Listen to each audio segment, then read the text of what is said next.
unakonyongodza chiona kudaro mumba mangu muno uri murara rudzii wewe wakazviona pi wasingaoni ndakupika wakazviona iwewe saka munhu asingaona atambe asingaona atambe akazviona pi anotamudza kutamba redhiyo here ndati mastairi ari kuita iwa yeye hinde akaona kupi chale munhu ndinototambawo nyarara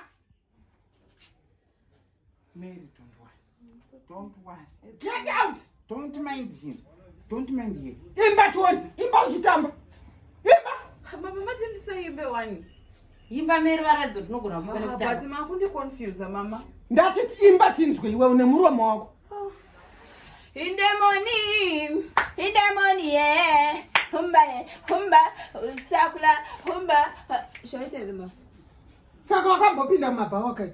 Aiwa nekatsimbo kako ikaka. Amai kana mangoya chete munhu. Zvese zvatokanganisika pano machini. Garapo pasi. Ndo mabhawa munhu uyu mani. Mama ndipinde mubhawa ini. Akati radio ndiyo nemabhawa ndiani. Ndozvada kubvunza. Chale wakandiparira ngozi panapa. Hapana mbetwa majikinya rakadai panapa. Hapana. Influencer. Aijilimba. Mama influencer. Muchapa mwana ubipi. Mama ndisi influencer ini. Azvinoti kana ndisingaona ndichatambe mama. Saka kana ndisingaona ndichabvumidzwe kufara here. Ndinotofara just like you. Ndinorwadziwa nezviri kuitwa chale.